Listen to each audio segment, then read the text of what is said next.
Okay, guys, so we are moving on to our newest phylum, the Chordata.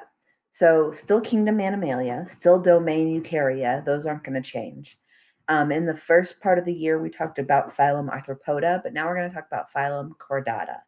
Now, phylum Chordata is going to be things that we tend to think of as animals. They're going to be the large vertebrates, not so much the invertebrates that we have been learning about.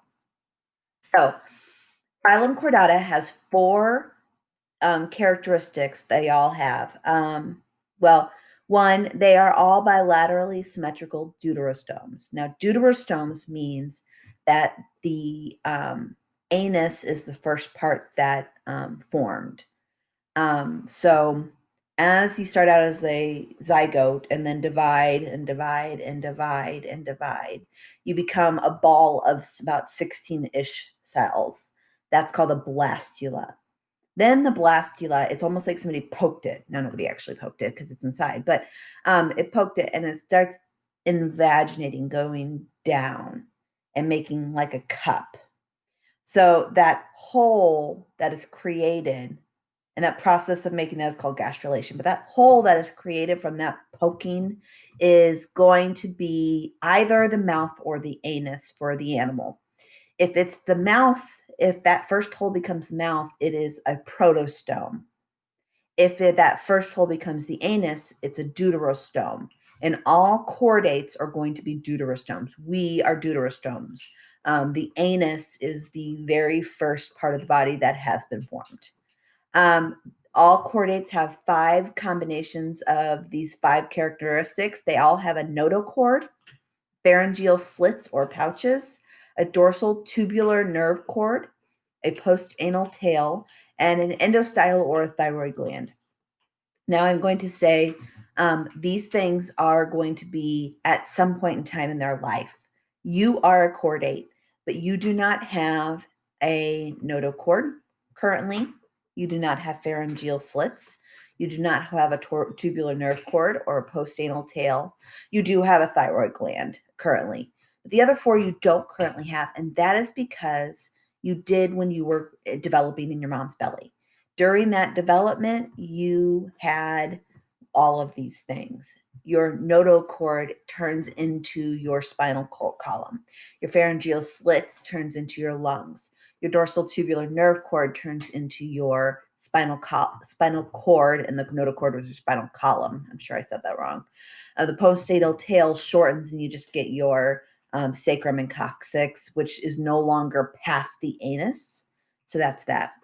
Another thing that most chordates have is a complete digestive tract, which means food goes in one place, like the mouth, and out the other. It goes all the way through and then out the other, the anus. And they have ventral contractile dorsal blood vessels, not dorsal, ventral, which means on the front, not on the back, we have this pumping heart. Um, Up until now, the stuff we've talked about all had dorsal hearts. The hearts were more along their back. This is going to be more along our front. So the notochord is a supportive, flexible rod of dorsal to the body cavity. It's connective tissue encloses vacuolated cells. Again, these are going to be what turn into your spinal column. The pharyngeal slits are openings between the digestive tract and the outside of the body.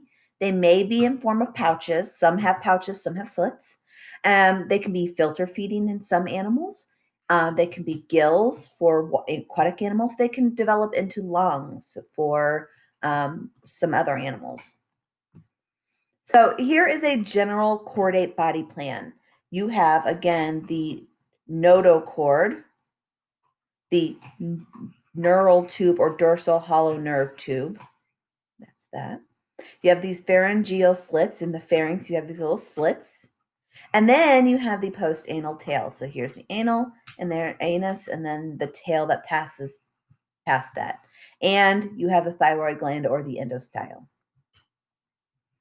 So the tubular nerve cord is dorsal to the notochord, and it'll expand anteriorly into the brain.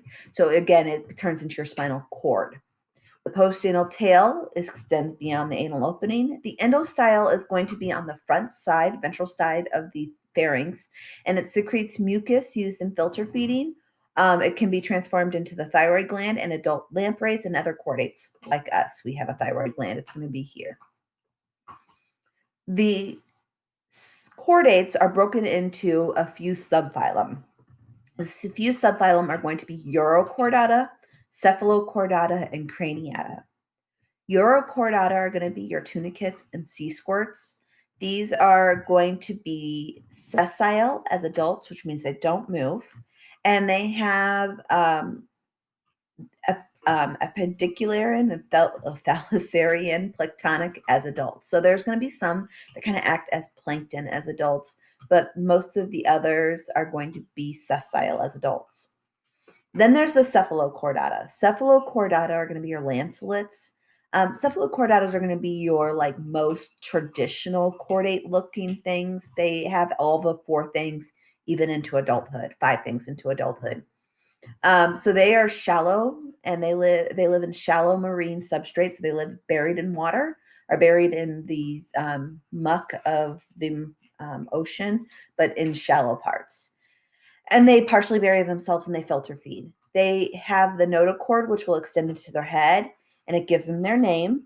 And most of the cells are muscle cells in their whole body. But the notochord is somewhat contractile, so it can help them move. They have segmented muscles on either side of the notochord, which helps them move to burrow. And then they have an oral hood with little cirri that help them filter feed. The last subphylum are going to be the ones we're in, the Craniata. So here's a picture of a tunicate, a Urochordata. Here's a picture of a lancelet of Cephalochordata. Again, just looking at this, you can see the dorsal hollow nerve cord, the notochord, the pharyngeal slits, and the post-anal tail, just looking at it. You don't necessarily see that in Urochordata at this stage in life. And then there's Craniata. Craniata is going to be, again, pretty much most of the animals that you're going to think of. These are going to be things that have a cranium of some kind. So Craniata is going to be your fish, which have 3 kinds of fish to them.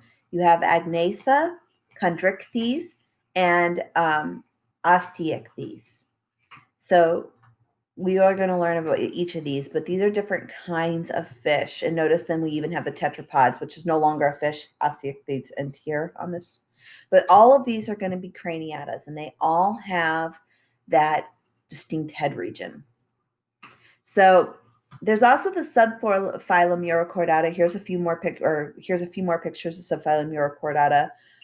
You can see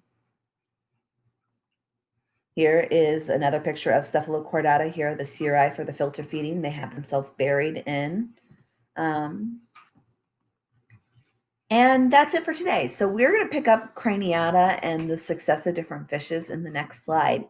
So what we learned about today is what makes a chordate, how they all have the dorsal hollow nerve cord, a notochord, a pharyngeal slits or pouches, a thyroid or endostyle, and a post-anal tail.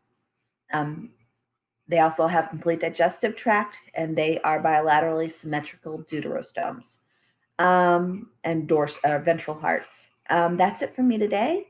Make sure you know what makes a chordate, and you know the subphylums of the chordate, which are going to be Urochordata, Cephalochordata, and Craniata.